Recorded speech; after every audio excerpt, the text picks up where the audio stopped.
Yeah, what's good, everybody? Thank you for tuning in to another Tyler Perry Sistas review, season 3, episode 12, entitled The Dollar Store.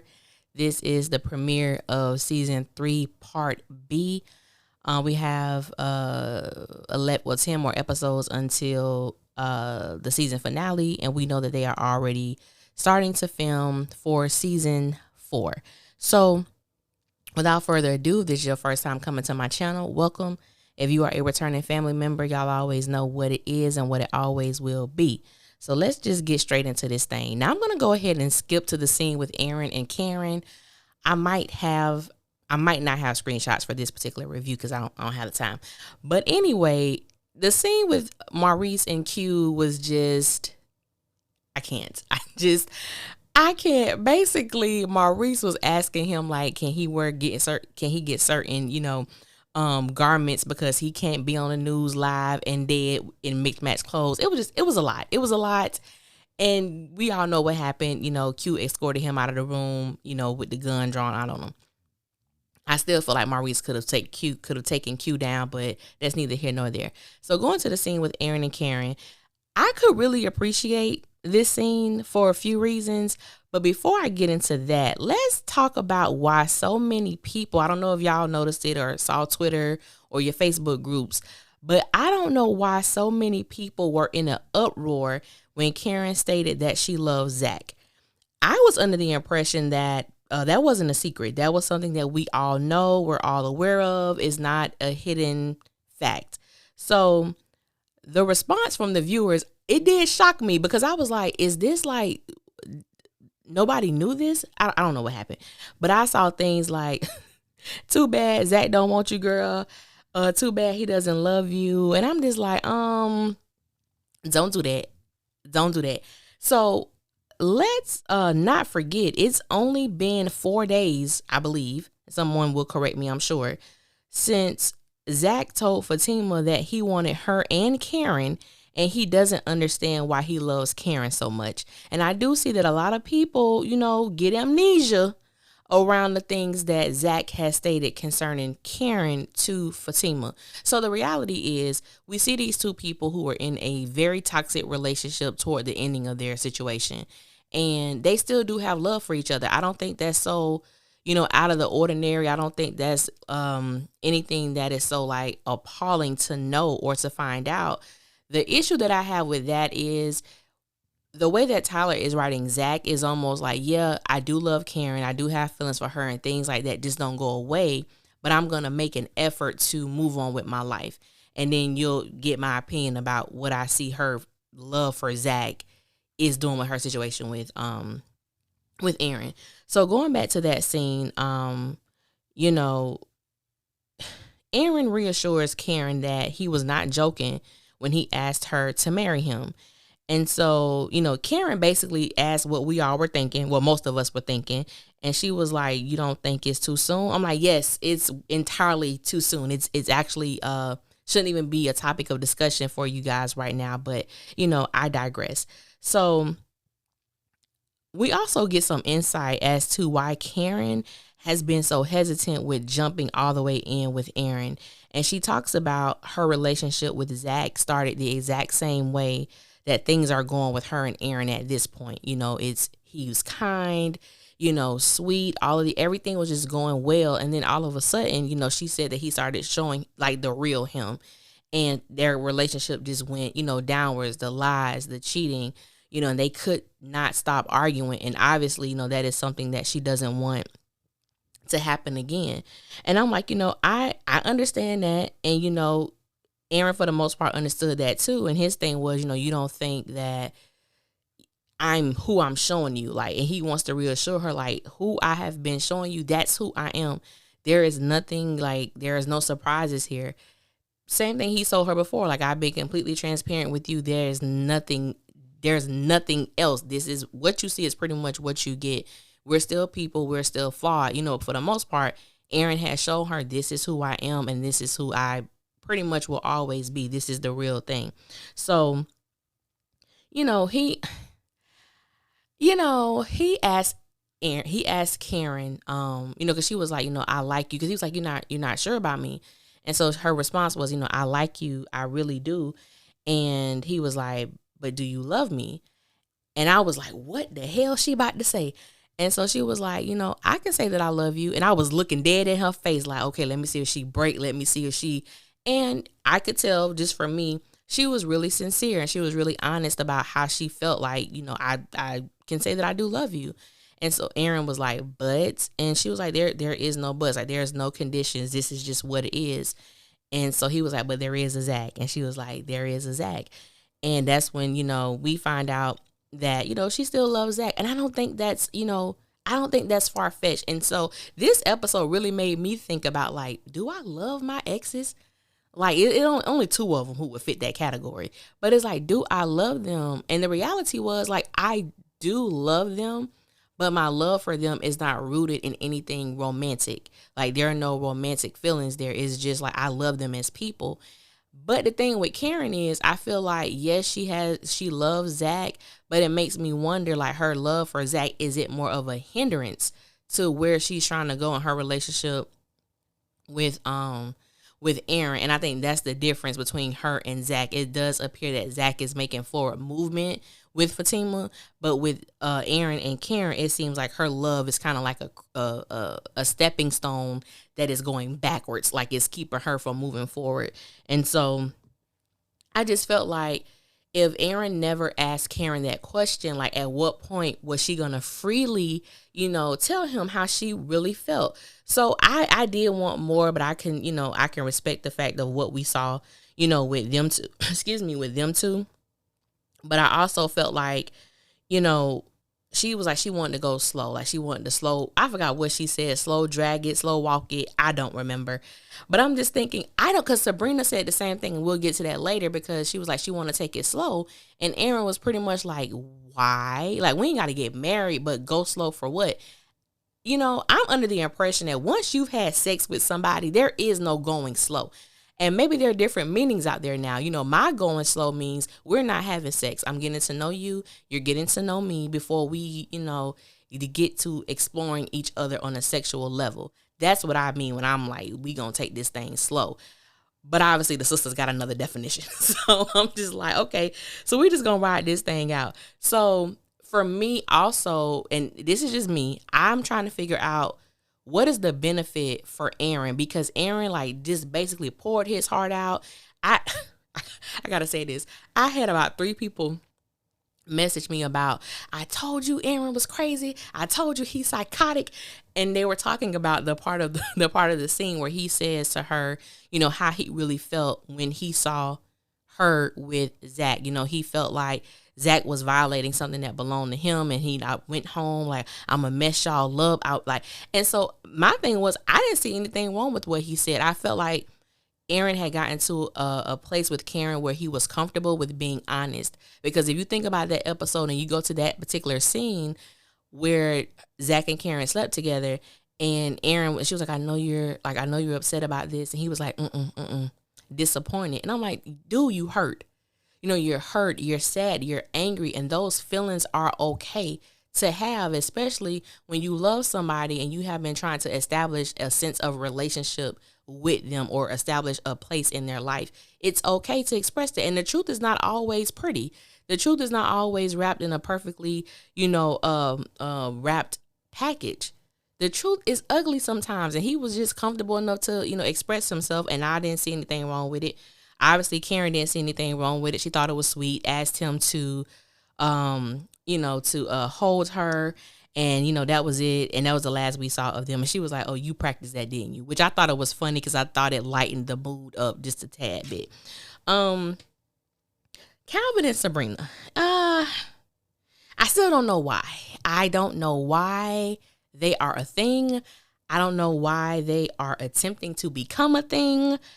They really said a whole lot of nothing. But the one thing I did appreciate in this particular scene with them is that Sabrina was honest by not telling Calvin that she loves him when she knows that she does not. And I could really appreciate that because we know Sabrina is not always the most honest person. And so I could appreciate her being honest and Calvin, being understanding to that, because she was like, I feel bad that I don't say it back. I thought that was a real thing. That was a real thing when someone has reached a plateau with you that you haven't gotten to yet. And so I did appreciate that part of their situation. And so he was like, and I just want you to think about what we talked about last night. I said, what did y'all talk about? Y'all didn't do much talking. Y'all did more sexing than talking. I guarantee that. Because that scene, literally, I don't even know what the hell happened. All I remember is Sabrina saying, let's do things our way. And he was like, yeah, let's do that. Power up. It was like, I don't even know what happened. It was just nothing to be celebrated. I'm like, y'all just had sex. That's all that was. So they talked about taking it slow again, and after they, done had sex, so I'm like, what does this take it slow mean for the sisters? And he was like, if you plan on seeing someone else, like, just let me know. And even if it's the guy from the bank, she was like, no, it won't be him, no. I was like, why? I'm like, why is Sabrina talking like this? She sounds like a darn Care Bear. Well, I'm like, why is she talking like this? But anyway, that's how that scene was, and I just don't get them. I don't even know why. So let's get to Andi and Gary. I'm going to include Robin in this as well, but I'm going to go with Andi and Gary first.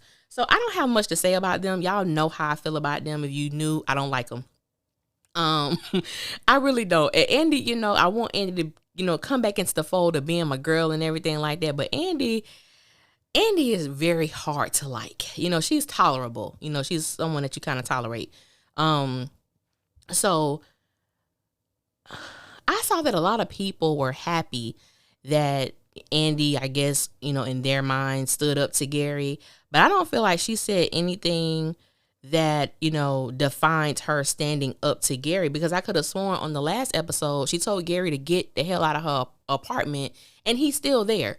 So I'm like, what happened? Because I'm like, didn't y'all break up? You told him to unlock the ring. He did, all of those things like that. So I'm like, I'm not really understanding what is going on. The only thing I appreciated about this particular scene was that Gary's therapist, Angela, was right on the money when she said that Andi's personality is a personality that, like, pretty much, loves drama.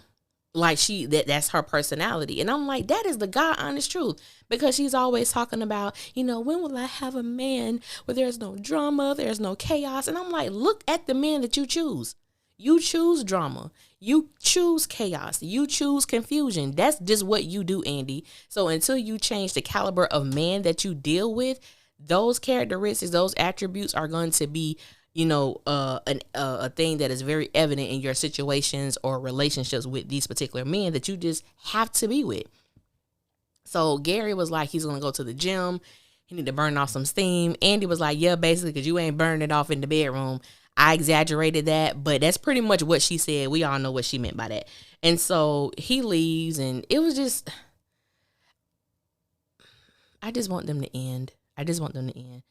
So Andi and Robin are kissing all on each other, rubbing all on each other. Things are getting hot and heavy. Andi grows a conscience, and she stops it before it goes any further. So this is the thing, Andi downplayed what happened with her and Gary. So Robin, of course, obviously Andi is not wearing her ring. And, he was like, well, at this moment you're not, because she was like, I can't, I'm the one that's engaged. And he was like, well, at this point you're not.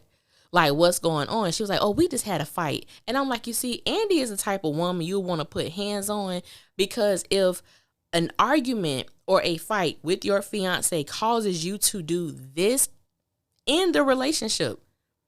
Just go ahead and end the relationship, because this is what Andi does. Andi gets upset with Gary, and she goes and she takes out that frustration on other men in a sexual manner. So I'm just like, you are not equipped to be anybody's wife right now. You are a horrible fit for a girlfriend, fiance, any of those things right now. If something as small as a fight or an argument, even if it's like a very, serious disagreement or a blow up, and this is the first thing that you think to do. Like, Andi really got some problems, and it's just amazing that she's never really called out on it like the other girls are. But that's just how, it has been written for Andi. Now, y'all know how I feel about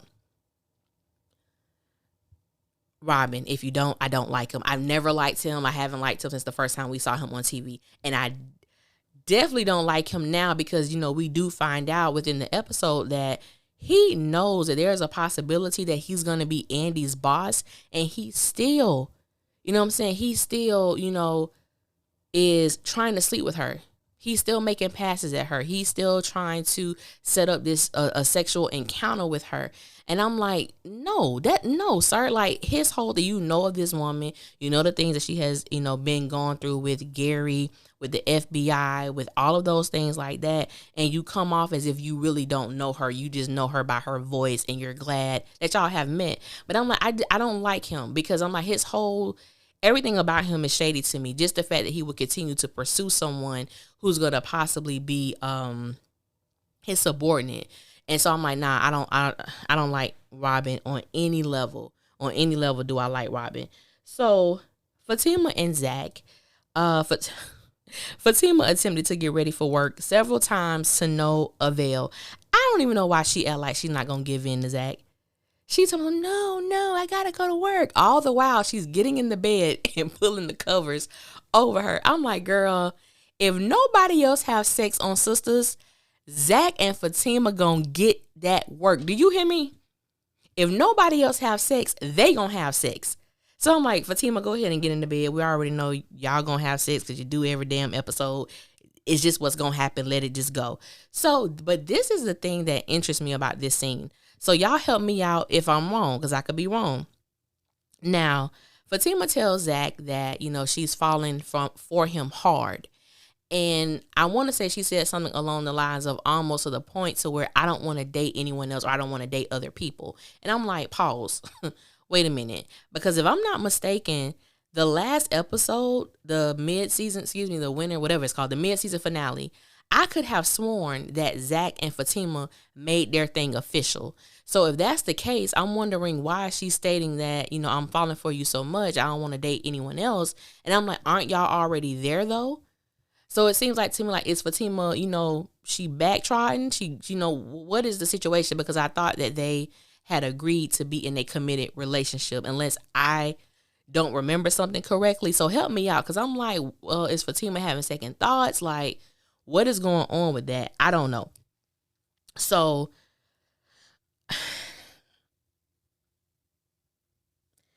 I do understand, and I did understand Fatima's hesitancy with Zac in the beginning of their, situation. But as of now, to me, that can no longer be a factor because you decided to be committed to this man.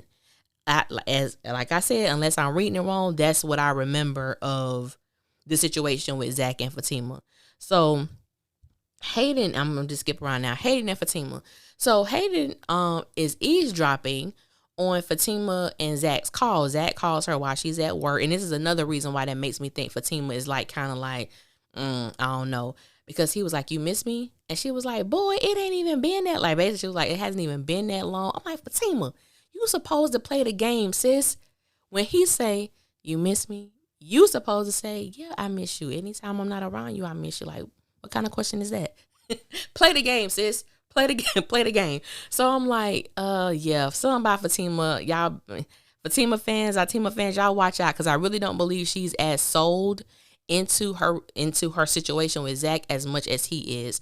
And the thing with Zac that concerns me, there is a quote I meant the doggone write down, and I did not. But it's something along the lines where they say, like, if you live off their applause, like, you'll die off their criticism. It's something like that. I'm about 98% sure that I said that wrong. So, but it's something along those lines. And I feel like what's going to happen with Zac when the time comes where Fatima may not be as encouraging, where Fatima may not be giving, him affirmations, where she may not be giving him the push that he needs or the encouragement that he needs. I wonder, is he at a place where he can stand on his own 2 feet and be the confidence that he needs for himself? And so that kind of concerns me too. But it's like, I wonder what's going to happen with that, because this is also, we know this is Tyler Perry. So no one stays on top forever. There's going to be a valley low for Zac. I just wonder how it's going to play out with him and Fatima. But back to Hayden behind. So he's eavesdropping and he's listening to the whole conversation and he's trying to figure out how does Zac have the ability to purchase houses. So he goes to Fatima's office and he's like asking her all these questions about Zac. You know, he quit Chain Breakers. I know he needs the money. He quit the airport too. And she was like, why are you keeping tabs on this man? You want him? No, I'm just trying to figure out why why you around him so much. And I'm like, okay, help me to understand. Because the last time Fatima and Hayden had a conversation, it was not pleasant. It was at her house. She told him to leave her the F alone. Don't worry about her life. And we still see Hayden continuing to be a nuisance in her life. Like, what? Leave this woman alone. Like, at this point, he's harassing her. Like, there is no ifs, ands, or buts about it. At this point, he is harassing Fatima. I don't see how she does it. It would be a huge, huge problem. But this is Hayden. This is what he does. And the actor who's playing him, he's doing a phenomenal job because he is an annoying little bastard. You know what I'm saying? I can't stand him. And so I'm like, yeah, he's doing his job. But I'm like, at this point, yes, you are harassing Fatima. So let's get to Danny and Sabrina. So Danny, first of all, I don't know what kind of friends these are. If you haven't heard from me in just like 2 hours before I'm supposed to go to work, my phone is dead. That doesn't give you a justifiable excuse to come to my house, use my key, and walk into my bedroom. Why are you here, sis? It ain't that deep for you to use my key to get in my house. I'm in my bed. I could have had a man in there. We could have been butt ball naked and you walked in on something that you weren't supposed to see. So I'm like, okay, this is very interesting. And I've stated this before. I gave friends my keys before, but they know you use this if you absolutely, you know what's unusual for me. If you can't get in touch with me for a couple hours, that is not unusual. If you haven't heard from me all day, that is unusual. Then you come over. But I'm like, okay, so Danny comes and Danny looking around because Sabrina's room was trashed. And she was like, Sabrina, you don't sleep this wild, sis. Yeah, Calvin came over and we talked. And, of course, so they had sex. And Danny was just in the mood. Danny, she came over there to complain about Preston and I didn't expect him to leave like that. I didn't tell him to just go. And I'm like, you know what, Danny, as of this moment, you are the most confused sister right now. Because I'm like, what do you want? You was happy to wake up in your bed alone. You're happy he's not there, but he hasn't called me. Well, Heifer, pick up the phone and call him. What is the problem? The back and forth. Like, what do you want, Danny? What do you want to do? You want to be with him? Not everything can't be under your terms. There has to be compromise when you want to have a successful relationship with someone. It can't be just all what you want to listen to, what you want to eat, how you feel. He plays a role in that too. And I feel like Preston is just as valuable to the situation as Danny is, but she doesn't see it like that. We don't know when she's going to see it like that. So that was that little scene. She said she was going to call Karen. And Sabrina was like, well, she's going to be even meaner than me. And she was like, yeah, because Zac gone. And this is the thing I do not like about the sisters as a collective. I don't think they push each other enough to make like the right decisions about their life and the jokes and the things that they make. Like, if you see your sister who has been in this toxic relationship, she's trying to move on, encourage that. Whether you like Zac or not, Zac is moving on. Encourage him to continue to move forward. Encourage him to continue to do the things that make him happy. And continue to motivate your girl. Like, you seem happy. I'm happy for you. You have Aaron in your life. That's really good. I've never seen you smile this bright before. Whatever the situation may be, it's almost like they do more tearing down of each other than really building each other up to be more positive and to attract and have people in their lives that's going to build them up and not tear them down or have them to go, backwards or what have you. And that's something I just don't like about them as a whole. So, Fatima and Andy, Fatima gets a call. She goes to Andy's office and she tells Andy that when she gets a moment, she needs to talk to her, but she's needed in the conference room. And so Andy was like, yeah, I need to talk to you too. So when Andy walks in, Andy is there and it's Hayden, it's Robin and their boss. So basically the boss let them know that this merger has gone through and they need to put Robin up on game about what's going on in their different departments. And so I think the boss said something like, I hope she didn't go too hard on you. And Robin was like, nah, she was hard enough, or she was, whatever he said, there was some sexual undertones to that. Now, the sexual chemistry and the sexual tension between Andi and Robin is very evident. And it appears that, what's his name? That Hayden picked up on it. So when the boss leaves, Hayden was like, well, I'm sure you probably want to, you probably want him first. I didn't see anything wrong with that scene. I was hella confused as to why Robin and Andi were so upset with Hayden. I didn't feel he said anything inappropriate or anything wrong. But my thing was, if y'all weren't trying to bone each other, then what he said wouldn't have been a problem. Because you definitely didn't mind saying, oh, yeah, she was hard enough, or she was whatever Robin stated. Because to me, that was very sexually driven. That's just me. But, Hayden kept trying to apologize to Andi, and Robin kept interrupting as far as, do you know what you said? If you don't know what you said, then that's a problem. I'm like, shut up. You out here trying to sex your subordinate. You want to tell Hayden that what he said is a problem? Shut up. Shut the hell up, Robin. So they sit down. He leaves. He talks to Andi. That's when he tells Andi that he knows her. He knows everything about a boyfriend. So on and so on and so forth. The things that Robin was saying to Andi, it really made me believe that, I think that Robin has done this to several subordinates. Like, I know I told you because I know you're not going to tell nobody. I know it's going to stay between us. Really? Really? You've been planning to have sex. I hit my darn nail. Anyway, he'd been planning to have sex with Andi from all the way in the UK.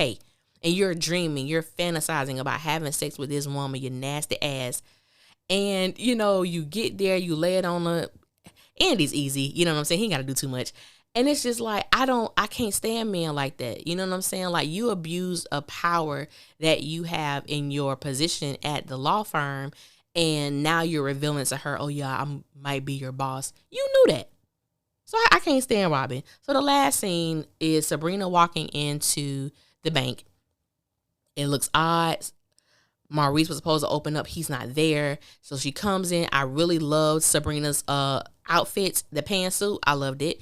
And I'm just like, so what? So I'm like, where the hell they been at this whole time? Because Maurice and Q left at night. So I'm like, they've been in the bank chilling, waiting for Sabrina to come to work that entire time. Okay. And so, she calls Maurice, leave him a message like, this is why I can't depend on you, so on and so forth. She hangs her phone up.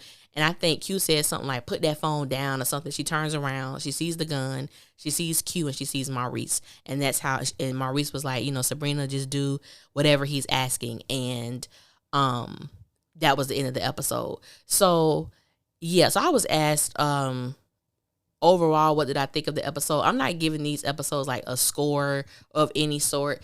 I don't have any expectations of Sistas. I think that's the best way to watch this show. Don't have any expectations. It is what it is. But I will say this, though. I believe the show was underwhelming to me. But I believe that the way that Tyler writes his shows, if you have 22 episodes and that episode 11 is the mid-season finale, episode 11 needs to be fire. You need to bring it. If you're going to have people wait a long time for the second half of the season, then that episode 12 needs to be, it needs to be probably one of the best episodes of the season, because people have waited so long, and we watched the episode and it's like, this woman, one woman was like, I could have had a V8. I bust out laughing. She was like, I could have had a V8. But, I'm trying to be more positive with the show. It's just, I don't have any expectations, so nothing can shock me. It doesn't matter how good or how bad an episode may be. It just is what it is. That's Sistas. That's Tyler Perry for you. That's just what he does. I am happy that they got renewed. They still out here working. They putting in their work. I love it. KJ, today on BET Plus, the episodes dropped for Family Business, season 3, I believe. What's her name? Ebony, she's on Wu-Tang. Wu-Tang is just a great show, but she happens, to be a guest star on the show. But loving to see what they're doing, and big ups all the cast and everything like that. So thank you guys for tuning in for another review. I also will be reviewing Queens and Insecure. It's the last season of Insecure, so I gotta do it. So hopefully you guys tune in to those reviews as well. Until next time, I will holler at y'all later. One.